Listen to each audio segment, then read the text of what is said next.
Good afternoon to the greater Philadelphia area. This is Toole Time Real Estate Radio on WWDB 860 AM.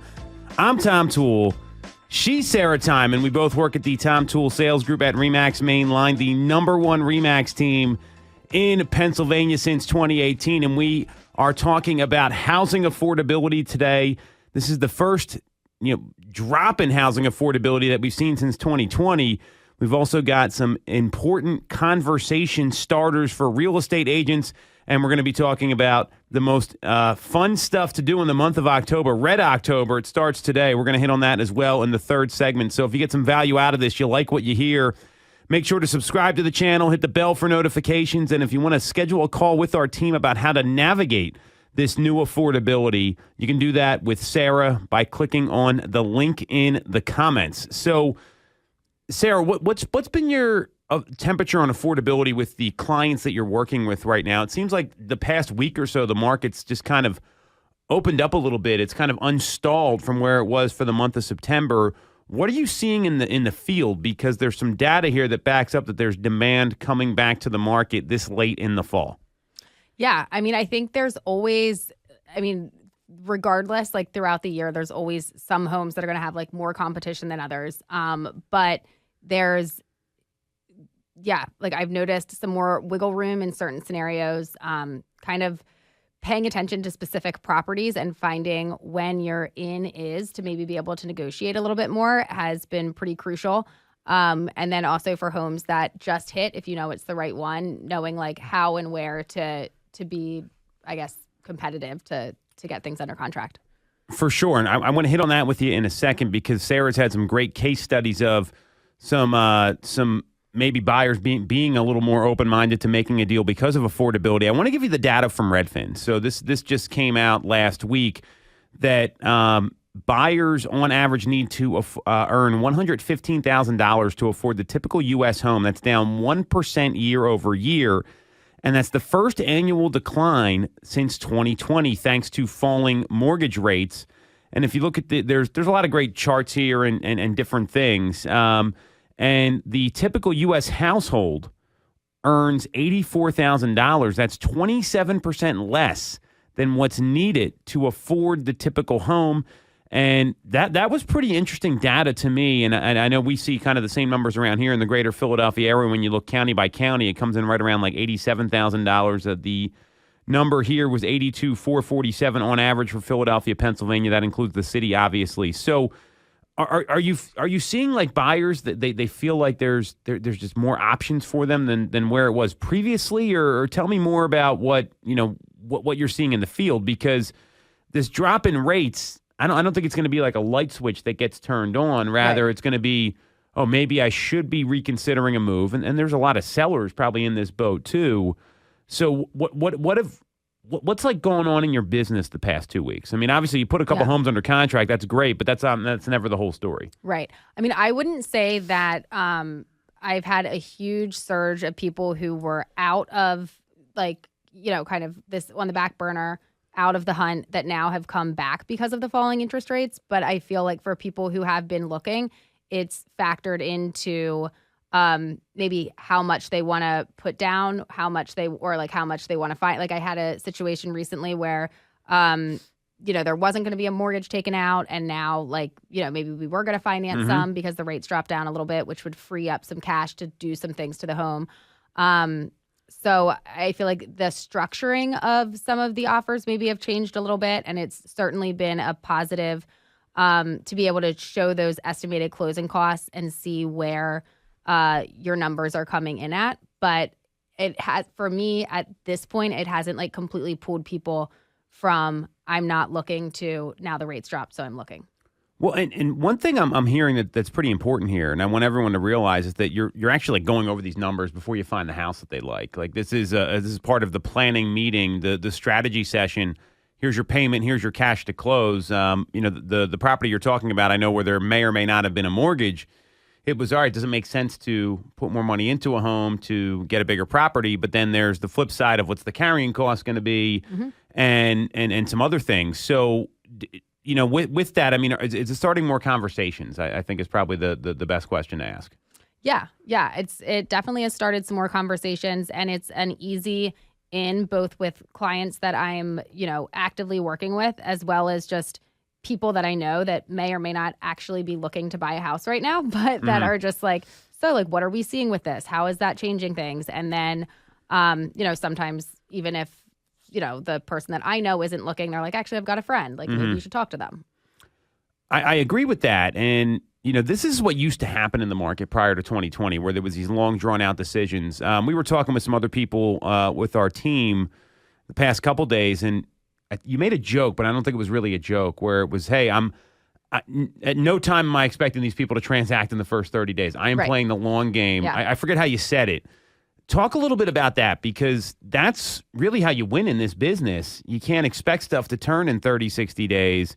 And those people that are very bottom of the funnel, it's actually harder to win them. It's maybe easier to get them under contract, but harder to win up front. So what's been your mindset there with your business playing the long game, Sarah? I think from the get-go, whenever I got into this, I never expected it to be you meet somebody, you show them a house, they get the house, That happened to me one time ever. I know. It's very rare. I can count two, actually, that really happened. And that's out of 23 years. Yeah. I can count one for a person that I met, showed them a house, and then we put an offer in on it and got it. Like, most of the time it's, I've had clients I've worked with for years before they've gotten into something. So, and it's not like, I feel like for the people that I've worked with for a long time, it's not people that are going out multiple times a week, every week. It's, there'll be lulls and periods of time there where they're like, they take it they kind of put it on the back burner for a minute. But it's all about finding the right house, getting to the bottom of the motivation, listening to what they have to say. And, if their timeline is flexible, which is great in some cases for buyers, they're not feeling like they need to be like forced into doing something or just take the first thing that comes along. But keeping in touch, making sure that you're still on top of what's most important to them, and knowing that eventually it'll get there. And I guess try to have a decent amount of clients so that you're not just waiting for that. If you only have one client and they're not going to do anything for 3 years, that's going to be tough. Well, that's where obviously as a real estate agent, you got to be constantly looking for new business. And instead of someone says 6 months, I'm like, great, why don't we meet now? Versus there's some people that don't want to meet with anybody if they're not ready to do something in 30 days. And they usually don't have a long run in real estate. You've already outlasted most people, Sarah. And 75% of agents are out of the business in the first year. So with that, I think it's, in a time like this where there's some uncertainty, we're talking about how first-time home buyers are kind of hampered because starter homes have become less affordable. Even though they're becoming a little more affordable now, there's a little bit of a catch, because the average starter home, it's tripled since 2012, while the median household income hasn't even doubled. And this is what a lot of people are talking about. We've got a presidential election coming up, and the cost of goods is a major talking point. You look at some of these numbers here. So in August of 2012, the income needed to afford a median price starter home, this is from Redfin, is $24,905. It's incredible to me. The median household income is $53,000. Starter home median sale price is $95,000. These are obviously national numbers. You're not buying anything, even in 2012, for $95,000. Right. August of 2019, $39,997 is the income needed to afford a median price starter home. $62,843 is the median household income. $165,500 is the median home sale price for a starter home. And the share of starter home listings affordable to the typical household is 98.2%. That's not a bad number. Then last year and this year through August, that number dropped. The share of starter home listings affordable to typical households to 72% and 75%.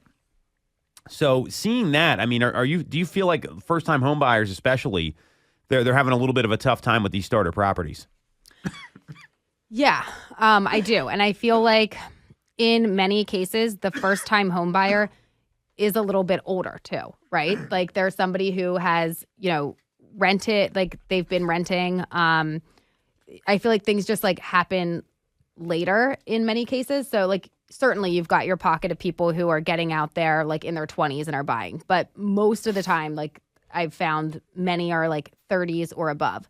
So also if you've been renting, you probably have like a certain standard of what you're used to. So then going into what would be like the price point, like it just, you're used to something better, even though you're renting it. So kind of juggling that in as well is, sometimes a little bit complicated. That's a really great point, because you think about some of these rents people pay, and they're significant, but the reality is there's just not a lot of options for them. And in our market especially, I mean, I see more and more like high-end apartment buildings being built all over the place, which is interesting. I mean, I don't think that's what a lot of people think of when they think of the American dream or like building wealth, but there is like that trade-off. Like I'm moving from this to this, and some people I don't know that they value home ownership as much as they used to. Right. And I mean, even if your monthly payment would be somewhat similar, like having enough down to make it be a similar payment that can be difficult. For sure. And so what we're kind of, seeing here is that when you look at this affordability, I don't think affordability is going to change too much. So for someone that's maybe struggling with, I can't buy the home where I want to be, like what options do you give them? Like what do you say to these folks? Right. So there's a couple different buckets kind of, or, categories of what you can change. So if location is like, I must be in like this small radius, then maybe you do have to give up some of the things that initially were like must-haves, and now it kind of goes into a want category, and you might not be able to get all of those things. And it's always interesting where somebody starts at for like, I need all of these things in the house, and then how that changes over time.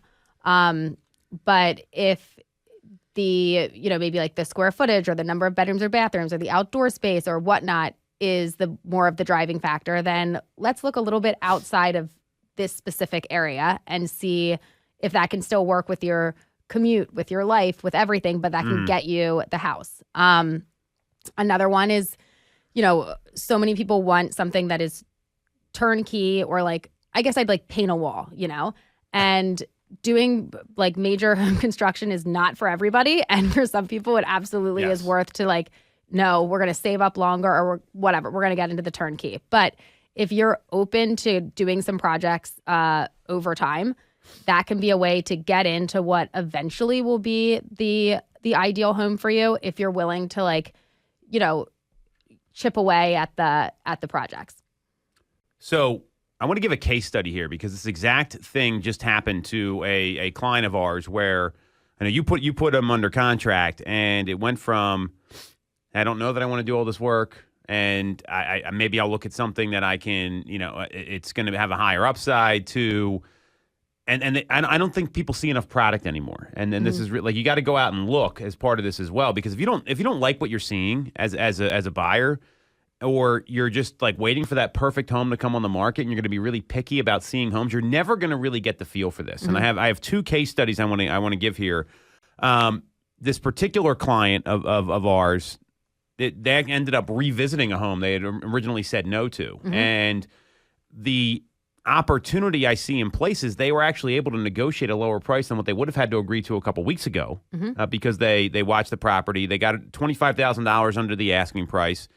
The home needs I don't know that it needs a lot of work to be livable, but for their standards, they want to do some renovations, I think is a good way to look at it. And a lot of folks, and we were talking about this over the weekend, they're when you see these homes sit on the market, that just spells opportunity to me. And that might be the third, like another bucket to look at, where, hey, this home's been on the market, and most people think, what's wrong with it, right? Like that's the immediate reaction. And you go look at it, and you're like, wow, there's nothing wrong with it. They just didn't market this right. It wasn't, maybe there's bad photos. Maybe it needs some work. Maybe it was overpriced. And then you go see that, and you can get, and like, well, if I can get it at this number, it makes sense. And all of a sudden, then you're under contract in a place where you really want to be. Right. So, and sellers, I don't want to say motivation changes over time, but if you've got your home on the market, like I can tell you, for the home that the first case study that you were talking about there, we got that home under contract for a price lower than one that they had rejected previously. Yes. So, the seller may get into a situation where, okay, I know initially I wasn't going to take anything under this and I rejected offers at it, but like now it's not going. This needs to sell. So continuing to like keep tabs on a property, keep in touch with the agent, and put it in writing and see what they come back with. The last point there is so critical, putting it in writing. Mm-hmm. There's so many. Have you ever had like a listing and the buyer agent's like, hey, would they take this price? And it's just because agents tend to be like lazy. They don't want to write up the agreement. And instead of trying to pre-negotiate everything, the strategy for this property was, let's write it up. We're going to give them the same offer that we gave them before, and let's see if they take it. And guess what happened? They said yes. Yeah. And so, sometimes as time goes on, sellers realize like, hey, maybe I'm not getting that number, and this might be the best offer that comes in. So that's one advantage to seeing affordability improve a little bit, and then also seeing what else is out there, and you can get a better perspective to make a great decision, because we know emotions tie people up, and sometimes like the deal doesn't work out and everyone gets all worked up like, oh, screw them, or we're not going to do a deal with them. And it's, hey, like, let's look at what's best for you. Mm-hmm. Let's forget all that and let's see if we can make this happen. And then all of a sudden it works out. So that's case study number one. The flip side of this is we just listed and sold a home. And I'm not sure if you're familiar with this one, Sarah. So the property was on the market like 90 or 120 days. And it's in a place where the homes were selling on average like 5 to 12 days. So why is this home not selling? Right. Had iPhone photos. You could actually see because it was vertically taken. The marketing was not done thoroughly. There wasn't a lot of information there. And the seller I'm assuming this was not our listing? Well, it's our listing now because we sold it. But this was not our listing. It was a listing that expired. Yeah. And that's a great point. Not us. So instead of worried about like repricing it, it was, hey, we didn't get to the right part of the market. So if you look at this home now, we got professional photos done, video walkthrough, made sure all the room dimensions were in there, and we relaunched it in a very aggressive way with open houses, targeted advertising on social media, YouTube, Google, all that stuff. And we sold it for the same price it was on the market for 4 months. And the seller was like, wow, I can't believe this. And how many days did it take? 3 days. Nice. I mean, the offer came in, I think, after 2. And the bigger challenge here is that they were about to rent it out, and they didn't want to rent it. They just didn't see another option. So, when you see these changes happen in affordability, like the buyer, and this home had a condo fee and some other stuff, so the monthly payment is going to be there no matter what. Right. The buyer, they had seen the property, and they're like, wow, I didn't realize how great it was, and now rates came down a little bit. Like, let me lock this thing in. And so this affordability, even though rates haven't gone down a ton, they're still a lot lower than where they were. You're going to see more deal opportunities come about, just because I think the people that are serious about transacting are coming out of the woodwork a little bit here. So knowing you're seeing that happen, you got someone that's on the fence. They're saying, should I wait until 2025 or should I buy now, Sarah, or should I transact now? What advice are you giving them?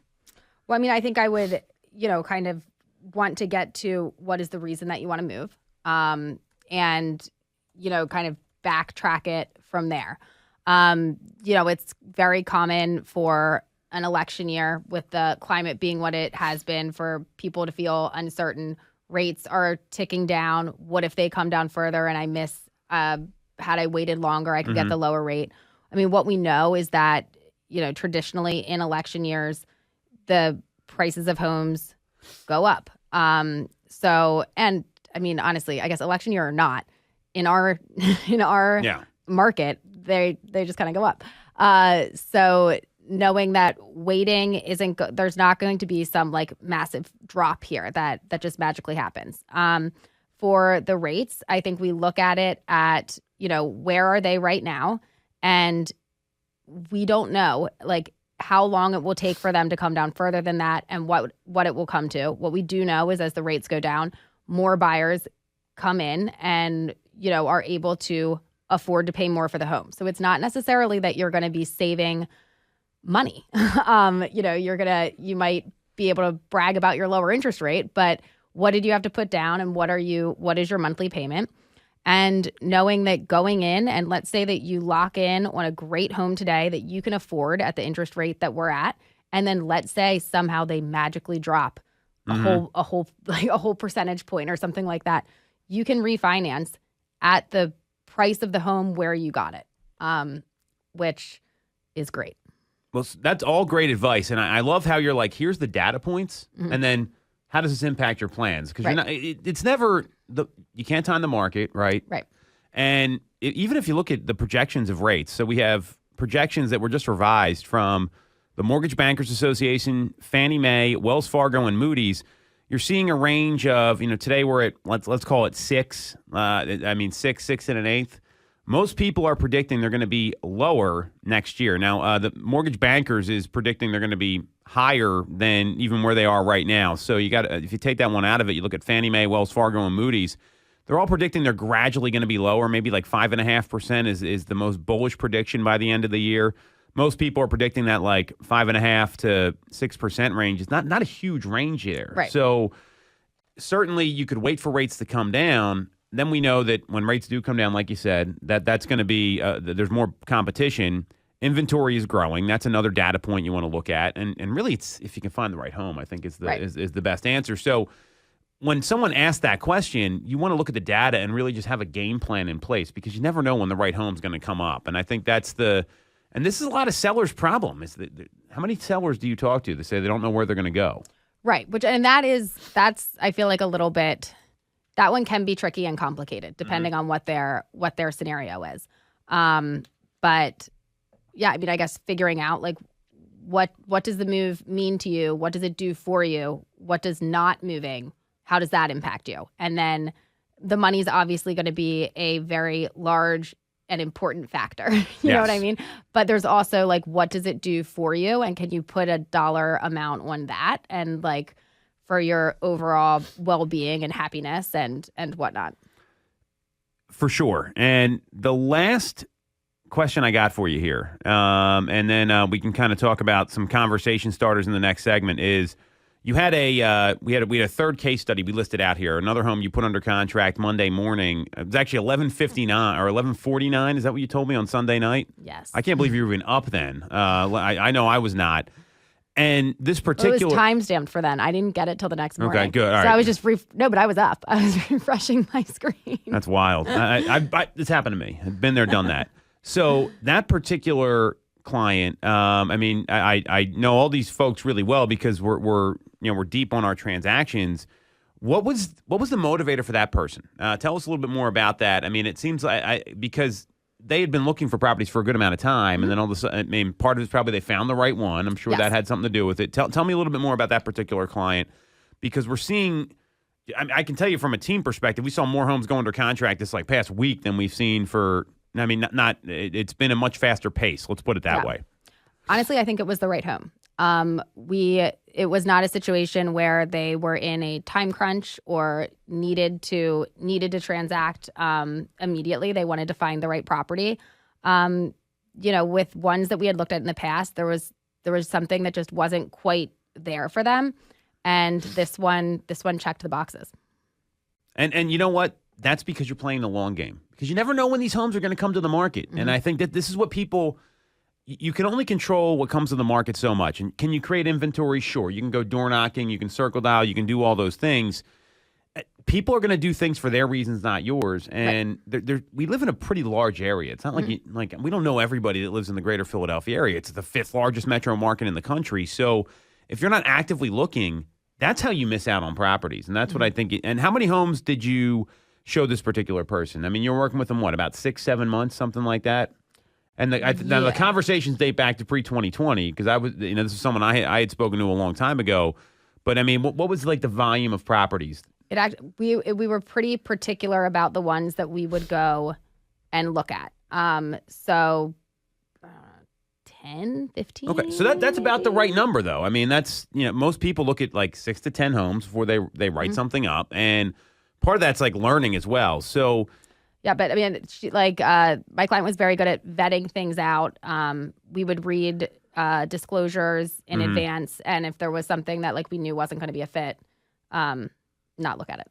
Yeah, and that's a smart buyer though, because there's some things that are going to be a non-starter no matter what happens, right? And it's almost worse than if you get there and you love it, but you know that there's things about it that aren't going to like there's not enough bathrooms, like or this doesn't have the the kind of location that I'm looking for. I mean, there's some things there, so.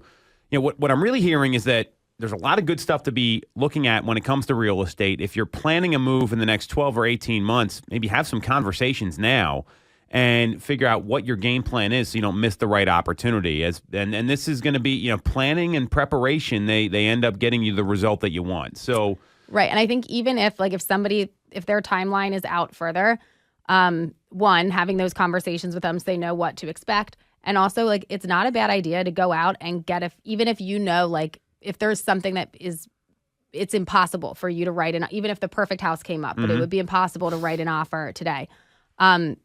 What you want in a home can kind of change a little bit as you're working through the process. So getting out and starting to get a feel for what you like and what you don't like earlier just makes it that when you're ready, you've already got some of that behind you, and you know more. You can do a more focused search and know more about what it is you want. Well said, Sarah. We're going to take a quick break. We're going to come back and talk about the keys to being massively successful in real estate next on Toole Time Real Estate Radio on WWDB 860 AM.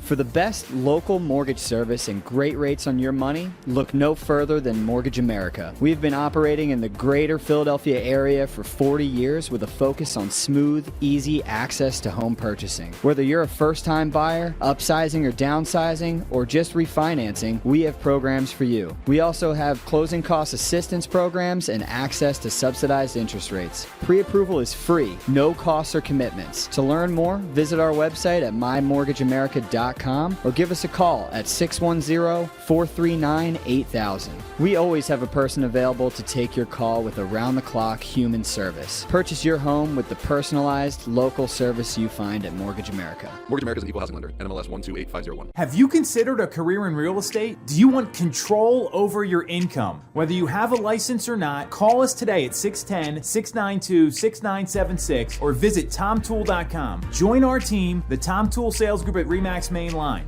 I'm Tom Toole of the Tom Toole Sales Group at RE/MAX Main Line. If you're thinking of becoming a real estate agent in the greater Philly area, I have a special offer for you. Our team did $165 million of volume in 2021, making us the #1 RE/MAX team in Pennsylvania and a top 1% team nationally. Our agents love us because we offer them a successful career, a great life, and an unbeatable culture. Agents who've been with us for at least a year average 30-plus sales. Even our brand new agents average 17 to 24 sales a year. We offer proven systems and expert training. We help you set more appointments and sell more houses.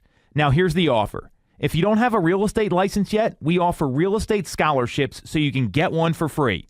Check it out at realestateScholarshipProgram.com or visit the Tom Toole Sales Group at RE/MAX Main Line at TomToole.com. That's TomToole.com. Get more out of your real estate career, and remember the real estate golden rule. You always get more when you work with Tom Toole. When you're getting a mortgage, you shouldn't have to sacrifice great service just to get a great rate. At Mortgage America, we've been lending with this philosophy for over 35 years. We have access to great low rates without the complications and delays of big or online banks. We're a local Pennsylvania lender with loan officers that you can actually meet. As PHFA's #1 lender, we specialize in all residential mortgage programs, including first-time buyer programs and low down payment options. For your free pre-approval, call us at 610-439-8000 or apply online at mymortgageamerica.com. Mortgage America is an equal housing lender. NMLS 128501. Welcome back to Toole Time Real Estate Radio on WWDB 860 AM. I'm Tom Toole. She's Sarah Tymon.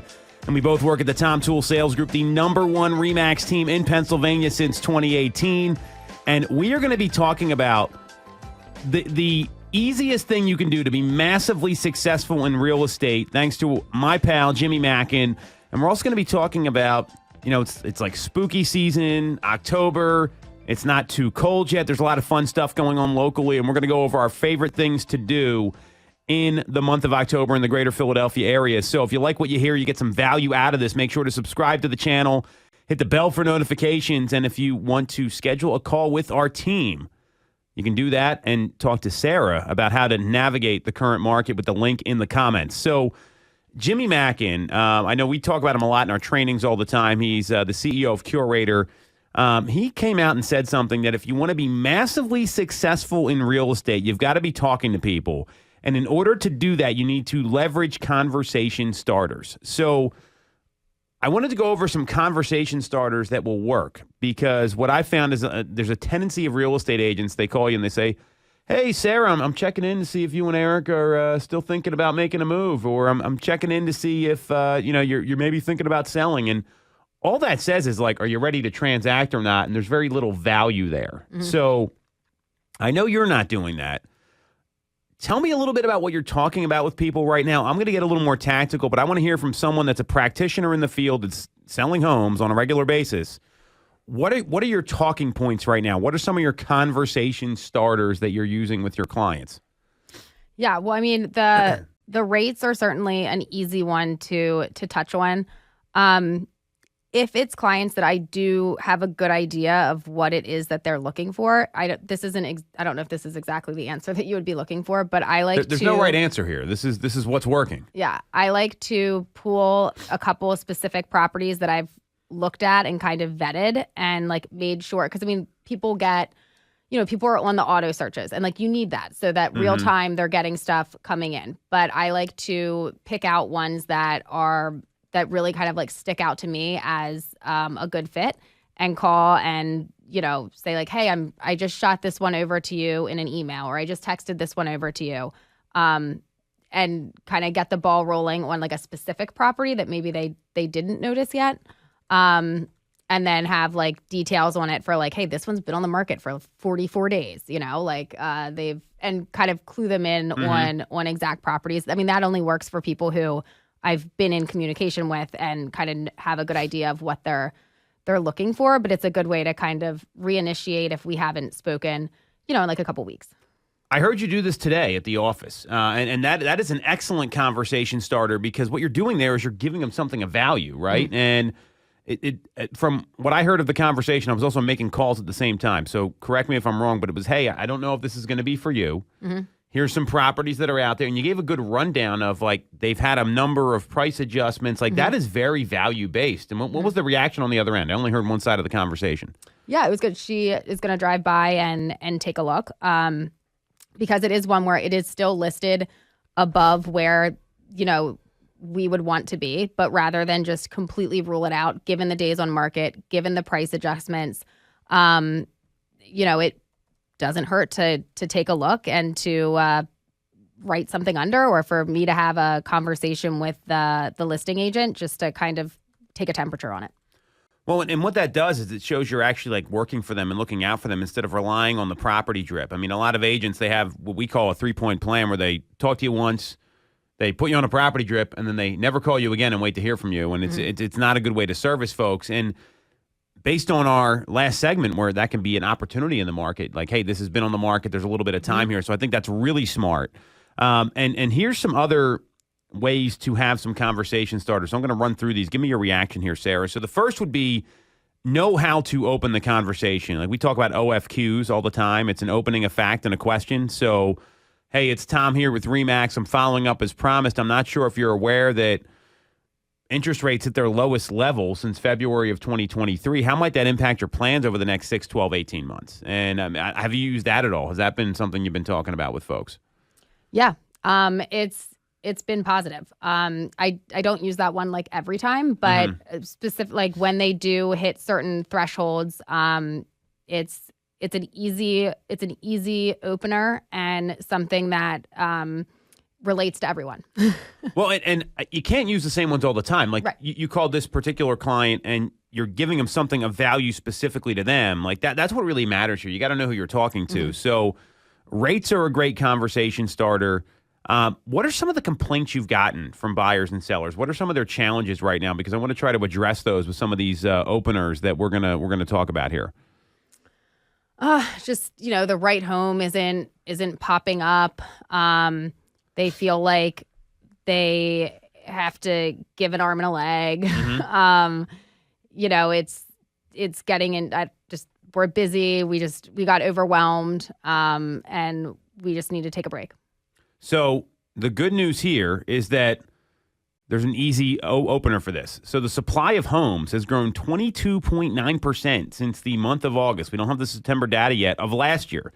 So if you got someone, I'm not seeing what I want, and they may not still see what they want, by the way. Like, this isn't going to be oh, great, inventory's up, I'm going to go buy a home. This is, hey, I'm seeing a trend, and this is what's happening. How would that impact your plans if this continues? So the opener is as simple as, hey, it's Tom with RE/MAX. I'm following up as promised. We've seen that inventory's grown 22.9% compared to last year. How would more housing options impact your plans over the next 12, 18 months? And I'm a big believer in, like, putting a long tail on this because so that people don't feel like they don't feel pressure. Right. So that's another great thing to use. Have you ever found that? And I know you've got some door knocking plan and some different things. So what kind of openers do you use when you're door knocking? Because you've done that. You've listed homes from door knocking. This is not some like pie in the sky strategy. This is something tactical that's worked for you in your business. Yeah, I mean, I think the first thing that's a non-verbal thing, but is just stepping back away from the door so that you're not like right up there in their face when they open it. And then starting the conversation with, hey, like, and open it up to like neighbors, like have any of your neighbor where we have clients, and pick neighborhoods that you do have clients that are trying to get into. But, I've got a client that's looking to get into this neighborhood. And then to which they always say, I'm not selling. And then you say, that's fine. Have any of your neighbors mentioned anything? Like, is anybody thinking about moving in the upcoming future? Kids, and if it's like around the time that it's like graduation, like, was that the last kid to leave the house, and taking the pressure off of them and more onto rat out your neighbors for me. Well, that's what happens, though. Like, you'd be surprised what people tell you. And, I've done this with you. And I agree. Like, the physical nonverbal cue of stepping back from the door and like, let's be like, you're a woman and I'm a man. I think it's even more important. Like, you've really got to like have good body language, no matter what it is. Like, smile, wave, like that sort of stuff. You can't be looking all like aggro when you're there. I think that's really, really important. And especially if you look at like who's opening the door. And there's some people that are very timid opening the door no matter when you do this anyway. So I love that. What I found has worked pretty well is like, hey, did you see like the for sale sign up the street? Like we just sold this property and I was over at the Smith's home, maybe drop their last name. And we had a couple people interested in the home and it sold, X amount of percent above the asking price. And there was other buyers that lost out on this. So just out of curiosity, do you know any other neighbors that are thinking about selling? Because we got people that they made an offer on this home and it's right down the street from you. And that does take the pressure out of it for sure. And then when you focus on neighbors, like, and I've heard people say like, hey, I'm not selling. And they slam the door in your face. And it's like, hey, I wasn't asking you that. Right. And it kind of, it just alleviates that pressure a little bit. Yeah.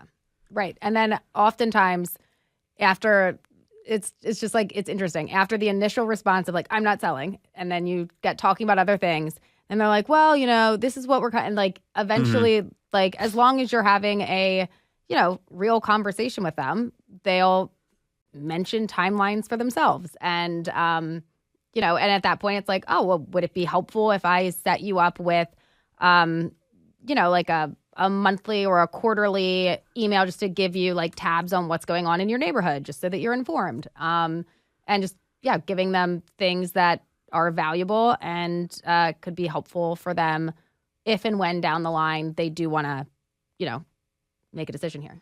And, would it be helpful if, right? Like, you're asking a question and that's so important because the more questions you ask, the better off it goes. And when you start asking questions and getting into discovery, I can't tell you how many times this has worked for me where people are like, hey, you're the only one who could keep me on the phone. You know why? I'm not spewing information at them. I'm asking them what's important to them or what happened, whether it's an expired listing or it's a sale in the neighborhood or it's an inbound lead, whatever it might be. It's, hey, so tell me a little bit more about what's going on, Sarah. Where are you and Eric thinking about moving to? And you make it about them. That's why this works for you, because you're asking questions, not just telling them like how great you are. I've got some other conversation starters here that might help as well. So if buyers, talk about, I get beat up by competition, or I don't want to compete. That's a common one. Well, hey, showings are down 13% year over year. So how would less competition impact your real estate plans?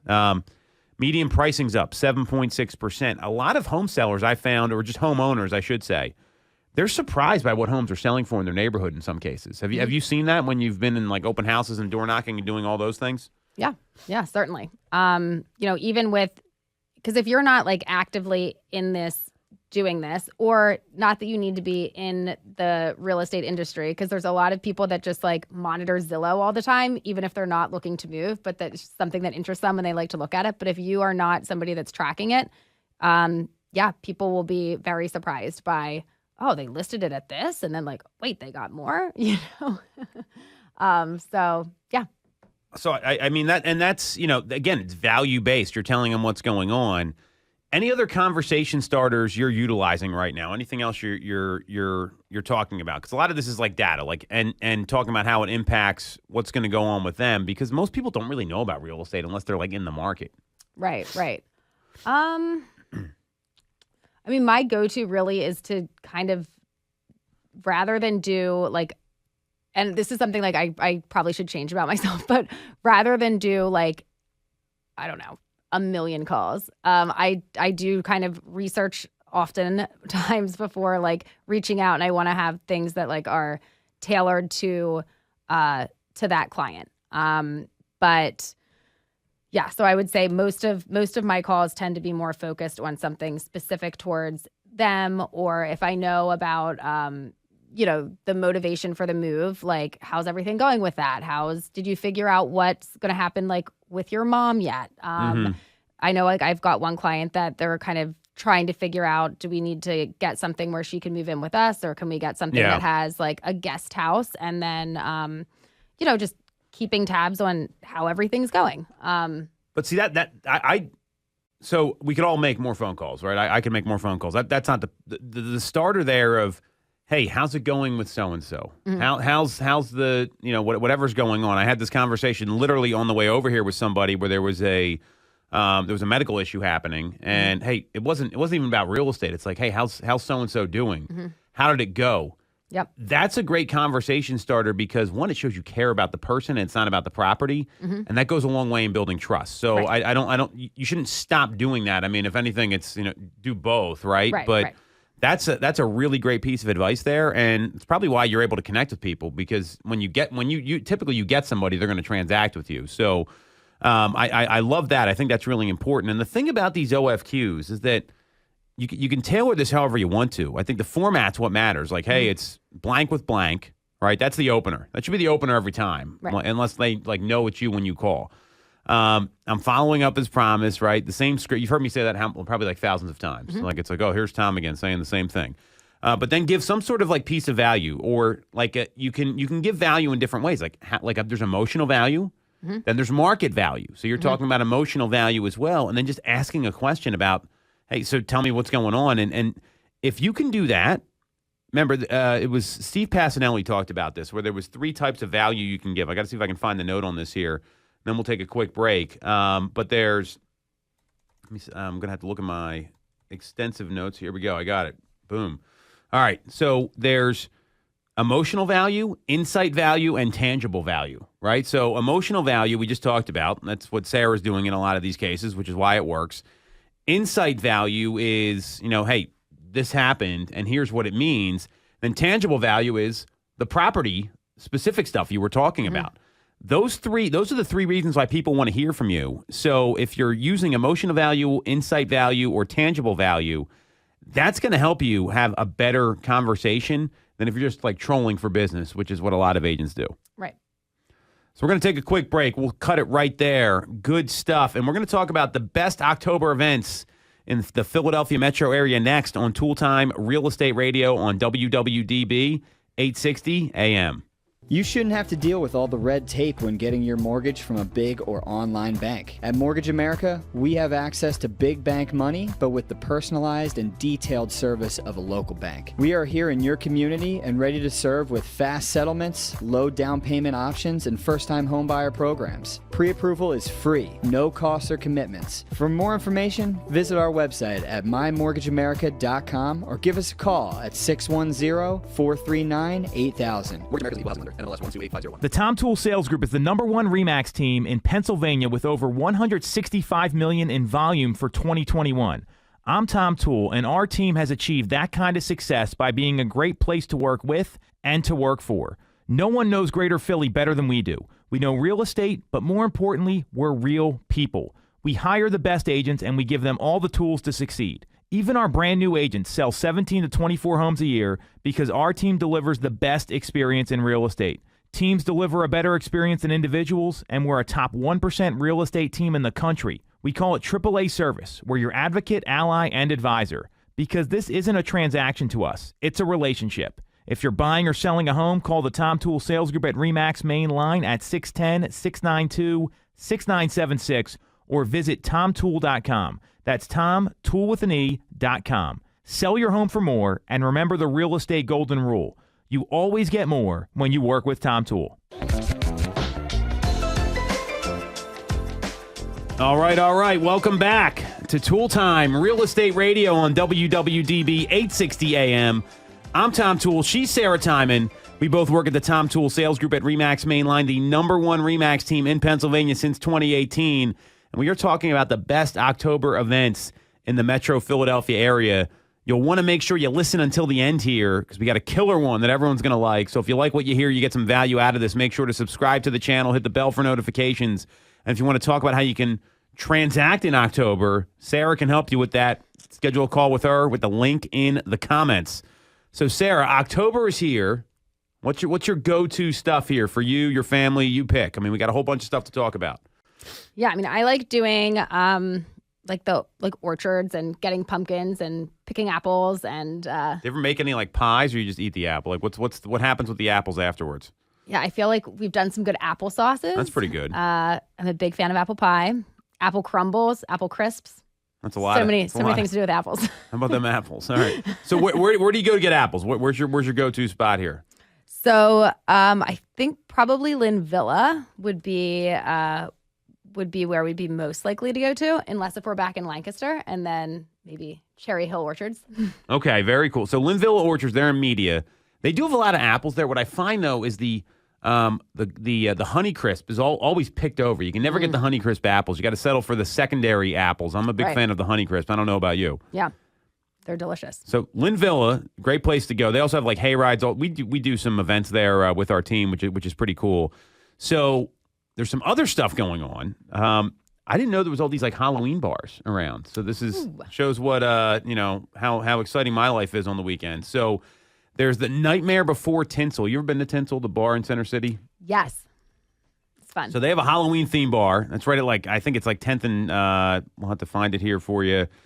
Tinsel, just Google it. That's going to be your best bet. If you want to get the crap scared out of you, I'd go to the Bates Motel. Have you been to these haunted houses? I have not been to the Bates Motel. So we went there years ago, and it's literally like you're walking through there just getting scared like left and right. Like it was my wife just screamed the entire time. Like my eardrums were shot. Yeah. I think that's the scariest place around out of all of them. But you know what the best thing to do in October is?